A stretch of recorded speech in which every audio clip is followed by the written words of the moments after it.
Would you like to see football wherever you are in the world? With NordVPN, you can get premium protection online and set your location so you never miss a minute of the content you usually enjoy. Go to nordvpn.com/TSUW to get 72% off a 2-year plan plus 3 additional months absolutely free. Friday night games, Blades. When you lose, they're a nightmare and you hate them. When you win, you are delighted for the entire weekend. I'm covered in cables. I don't care. What a fantastic comeback. It's Hal here on the Sheffield United way, witnessing and having just done a watch-along for a 2-1 win at St Andrews against Lee Bowyer, an unhappy Lee Bowyer's Birmingham City. Let's talk about that one. Just so delighted that we were able to actually get over the line after going a goal behind. Wow. That one could be huge come the end of the season. We are, with a game in hand, just 3 points off Middlesbrough. Can't remember who the manager of Middlesbrough is, but it'd be interesting if we're able to catch that team. Just from the outset, you looked at the sides and you thought, I wonder if Hecky's got this one right. Sanderberger, bringing him in, dropping an informed Howrahan because possibly a knock, but he was on the bench. So it was Foderingham in goal, Bogle, Reece Norrington-Davis, Egan Basham, then Ben Davis came back in. Perhaps a little harsh on Jack Robinson, who's been actually playing pretty well. Norwood, Fleck coming back in. Iliman Ndiaye, Sanderberger, and that man, Billy Sharp, sitting before the game on 122 goals in the Championship since it was the Championship in 2004 reformed. He, of course, breaking that record, being that top scorer in the Championship. And when you consider he spent 8 seasons not scoring goals in the Championship, but in other leagues, it's a truly remarkable feat.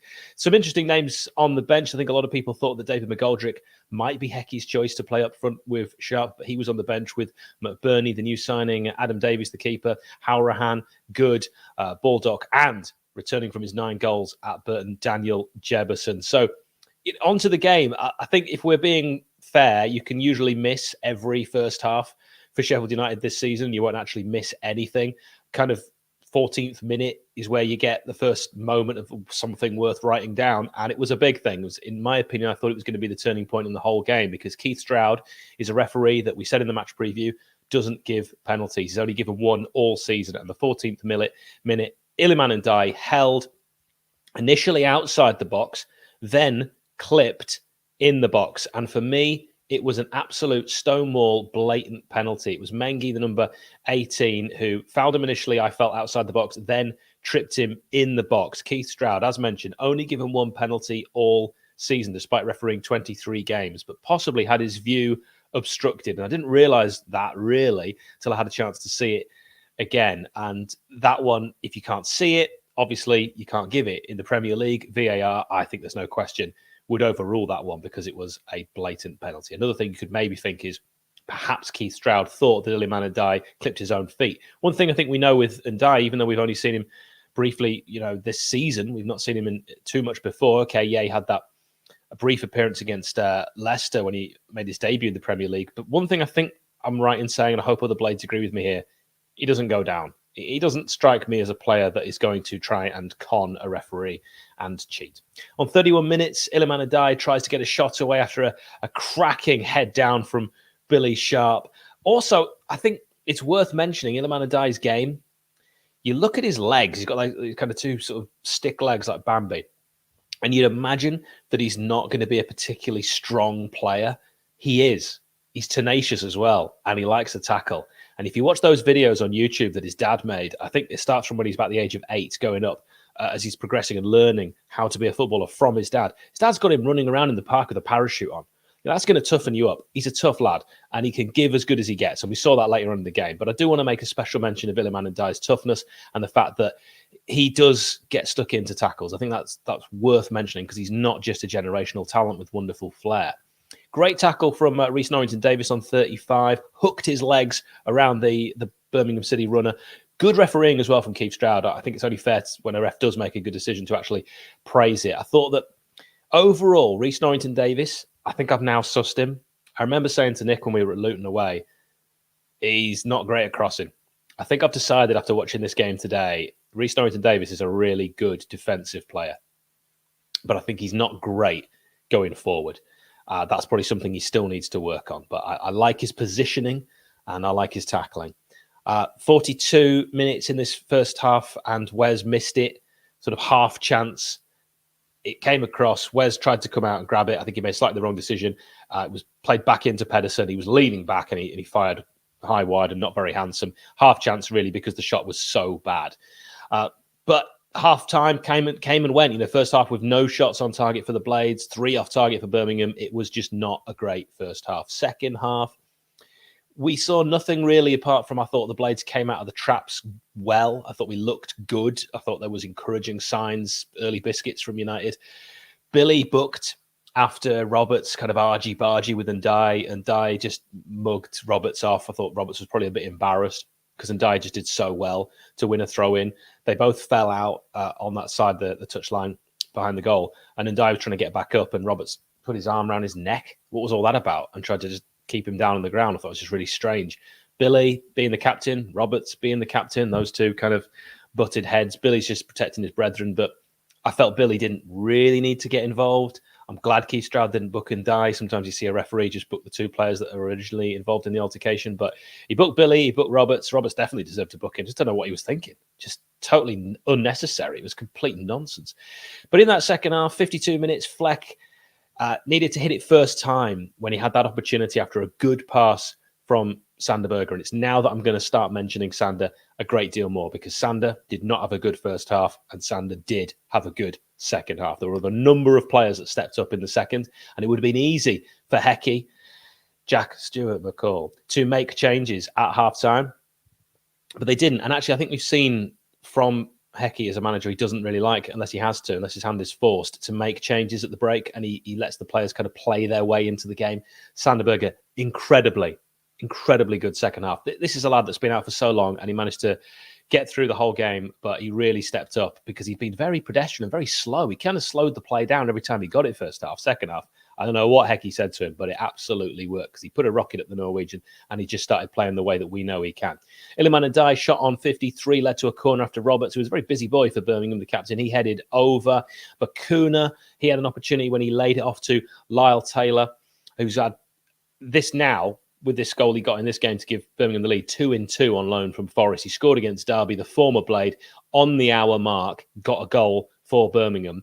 Ben Davies, I felt, was slightly caught out of position, and maybe that's a little unkind, but Ben has been out of it for a little while. He's come back in and perhaps just slightly off the pace because he was done for pace, and Bacuna just found that ball through to Lyle Taylor. And as I say, 2-2 for the former United frontman, who, after playing against Derby, I actually thought was the only one who looked like a ram.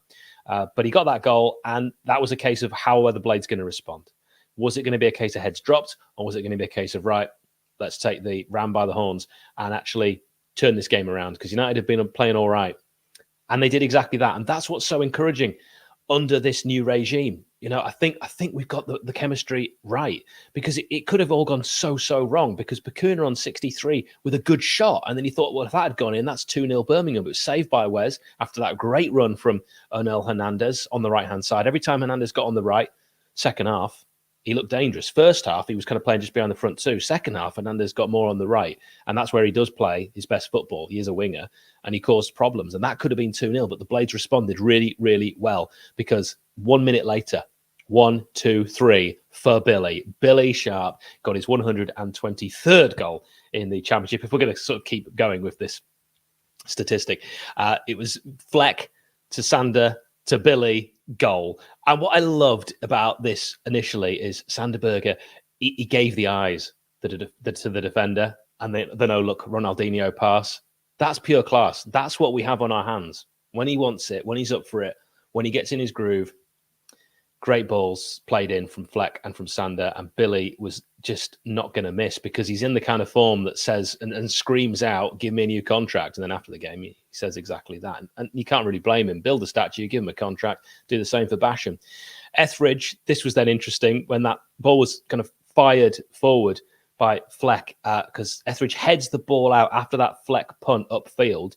And then Sander is clever with it, takes it down, plays it to Bogle, to Norwood, to Fleck, finds him with an acute angle. Bogle touch with the left, and then a touch with that right foot to flick the ball in. And it's through the legs of Etheridge. And on 75 minutes, United have turned it round. And I'm going absolutely crazy because you feel like we are onto something here. We're playing really good football. It's all coming together. And the wins are going to roll into wins. And it felt at that moment that we could actually go on again and get another. Now, that wasn't actually to be, but what a goal. And I thought Jayden Bogle had a really, really good game. I thought Sander had just a superb second half. I thought Billy, his hold-up play, the goal he took, the fact that he was there for his teammates, everything about it, superb. Iliman Ndiaye went off, as he always does, for Ollie McBurney on 77. And you know what? McBurney did what McBurney would have been instructed to do. And his hold-up play, his winning of throw-ins, his no-nonsense, just being that man to keep the ball was absolutely fantastic. And it's sometimes doing the things that go understated and unnoticed. I thought Ollie McBurney did everything right. And he would have got, if I'd been his manager, a big pat on the back for the way that he dealt with the final sort of 15 minutes of the game. I thought from the 75th minute onwards, the game really opened up. The midfield, if you have a look back on the replay or watch the game again, a lot of space in the middle. Perhaps United didn't utilise it too much, but a lot of space. The game really did become all about space in that midfield. And then eventually, if you wanted it, in the final third. And it could have been a very dangerous end to the game because there was needless amount of extra additional time added on. Not necessarily one that we'd have wanted to see because Wes had an ankle injury on 87. Just before that, 86, Mengi handled it. I thought this was one that the referee should have given, but it was taken away from Sharp outside the box, not given, but taken away by Mengi's hand. That's Mengi that could have given away a free kick in the first half, could have given away a penalty in the first half, and could have given away another free kick in the second half. He was a very, very lucky boy overall in that game. In eventuality, it didn't actually matter. There was that moment, again, towards the end where Etheridge decided as a keeper to end up in the Blades half. I don't think I've ever seen a keeper come out with the ball that far in a 2-1 game, and it fell to Didzy. I think if Didzy had had his Xavi Alonso hat on, he could have had a pop shot, but instead, quite what he did with it.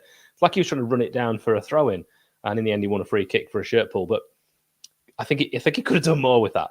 Overall, if I look back over the team, it's really hard to pick anyone who let the side down in this one. It was more a case of it was a great team performance, grit, resolve, endeavour. Coming from behind is always hard on the road in a game, which I think I should also mention was marred early on by protests from the Birmingham City fans. This was not an easy game to win, and United did it. And I am so, so proud of each and every one of them. I think special mention goes to Billy Sharp. I think special mention goes to second half Sander Berge. I think Iliman Ndiaye with his strength, the fact that he just never says die. He never says Iliman Ndiaye. He goes back and he tries to win a ball. If he loses it himself, he tries to not let anyone mug him off and think that he's weak because he got the look of someone that can be pushed off the ball. He can't. He's a tough, tough lad. Really love the way he plays the game. Bogle, absolutely fantastic. I thought there were moments second half that Fleck really stepped into the game and played well.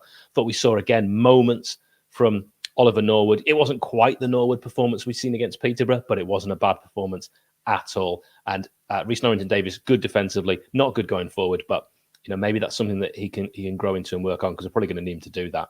So let's have a look at some of your comments. I thought it was a great response, absolutely, Dave Gill, to going a goal down. Chris agrees about the class from Bogle. Let's see what Matt's saying. McBurney gets a hard rap. He's been good in ways we didn't expect. You know what, Matt? I think that's absolutely spot on. If you see the highlights of McBurney, the player that we would have seen on loan at Barnsley, for example, he was all trickery with his feet. We haven't seen that at all, but we are right. We're seeing different things from him.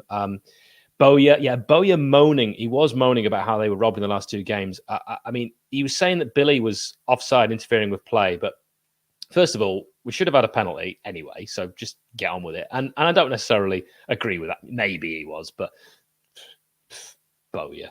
I think overall we deserved it, whether he was going to complain or not. And obviously he's going to complain about his own side. But generally just a really, really impressive. And I was just delighted that everyone was able to get this one over the line. Just such a big win in really, really difficult circumstances. And another thing worth mentioning, and I was speaking to Paul Devlin about this yesterday, is that United don't win at St Andrews. 1999 was the last time that we actually beat Birmingham at St Andrews. It was a 2-0 win. Paul Devlin and Martin Smith got the goals. That's how long we've had to wait. Absolutely amazing to get 3 points on the road at Birmingham City. But yeah, great win. We weren't as good as last week, but get in. Andrew, I think there's another thing worth saying about that is that Peterborough are a team that press. Peterborough are a team that don't press, and Birmingham are a team that press. I think it's only West Bromwich Albion that press more in the league. I read some stat like that.